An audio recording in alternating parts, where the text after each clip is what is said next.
At the outstart here that the two things, the biggest message that I want you guys to take away, not just from me and from the other lieutenant governor candidates and the other people running for local office or state office, the biggest message is we need your advice, and we need you to hold us accountable. That's been the biggest problem in our government right now. I've talked to countless people throughout the state of Wisconsin.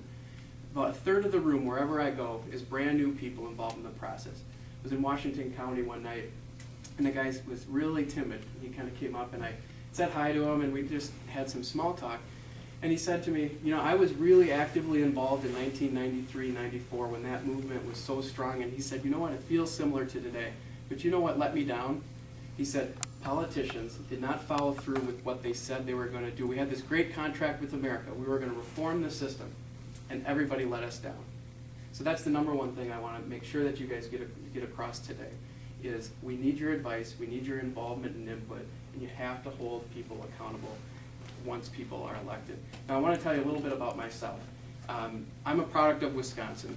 I was born in Oshkosh and lived in Omro. My dad worked for Wisconsin Power and Light, now Alliant Energy. My mom's a school teacher, a third grade school teacher in Monroe, Wisconsin, at Northside Elementary School. As my dad worked his way up in the company for Wisconsin Power and Light, we settled in Monroe, Wisconsin.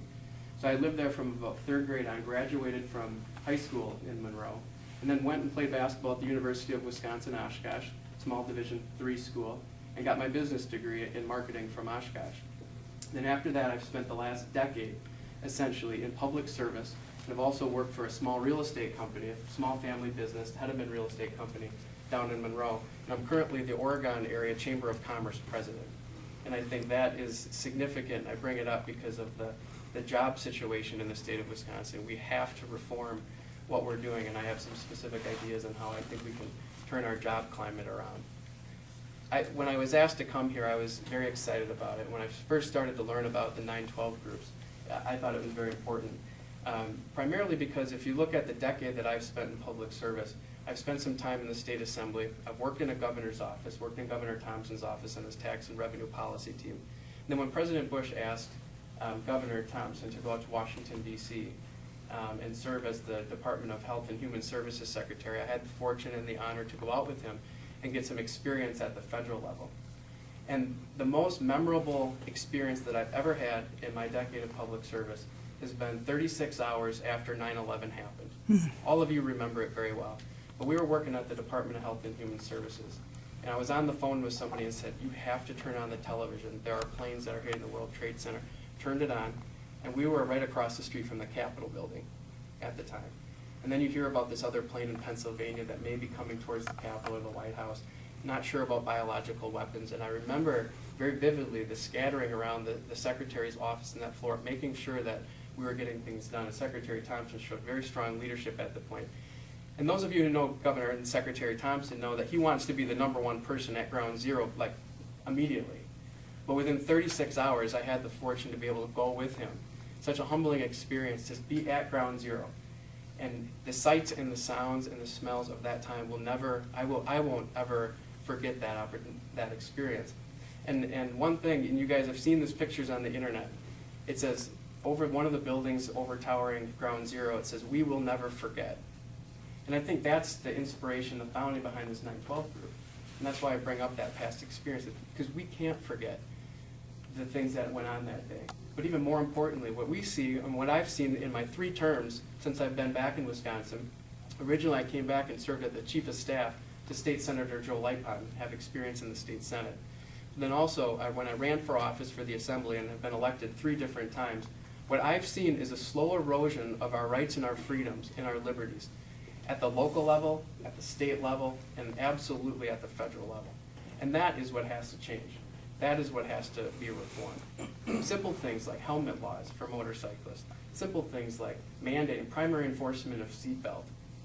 I'm opposed to all of those things.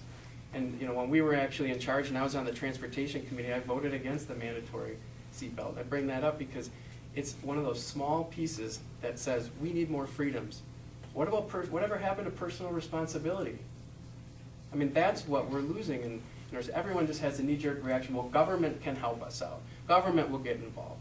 Or, I'm too busy. We're the microwave society where everyone wants something done in 30 seconds. And and then they just rely on the government to fill in the blanks. That's the problem right now.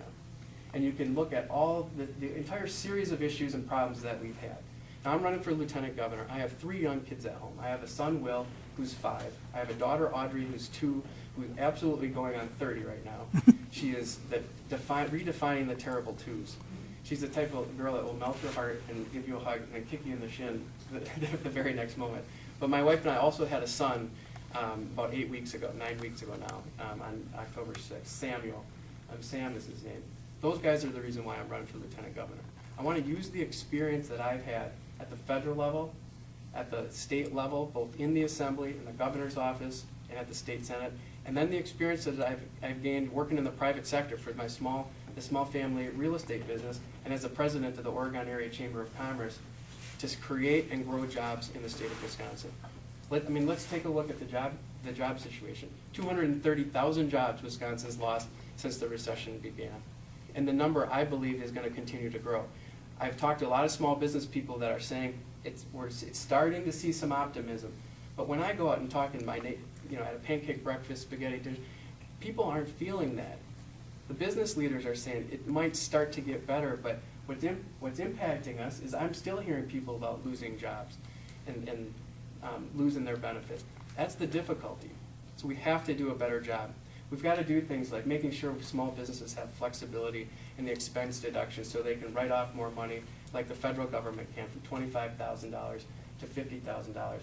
We have to allow the capital gains reinvestment, the exemption to $10 million, so we can actually get some money to these startup businesses, because capital for a lot of our community banks is dried up because of the auditing from the federal government. We have to do things, and one thing that I believe that the lieutenant governor specifically can do, we have to develop rapid response teams. I learned this in the Oregon Area Chamber of Commerce. What we do is we reach out to our small businesses and say, how can we help you grow jobs?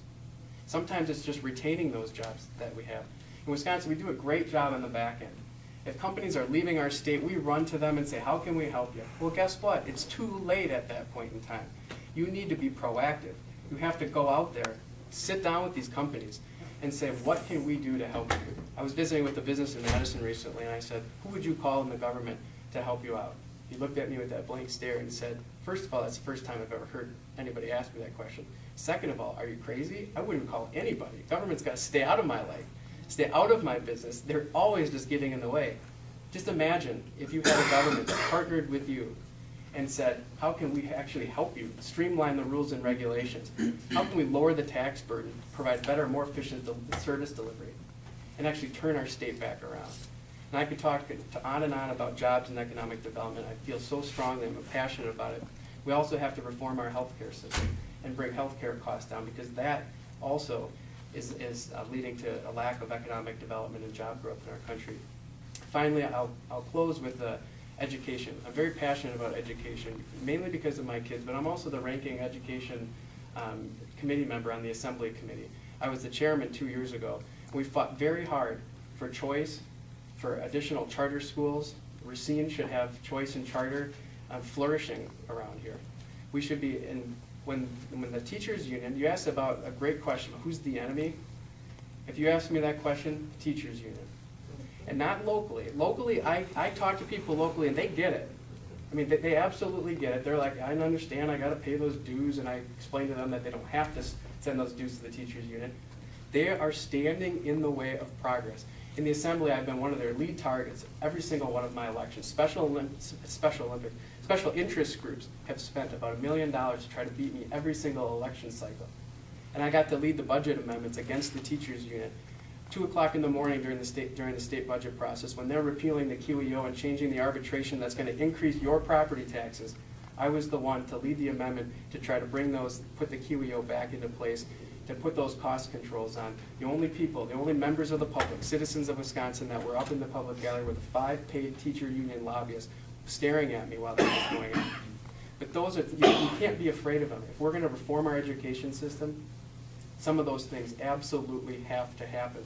It is absolutely staggering, devastating, and unacceptable that 63% of Milwaukee Public School students in 8th grade are below basic math right now. Think about that. 63% can't even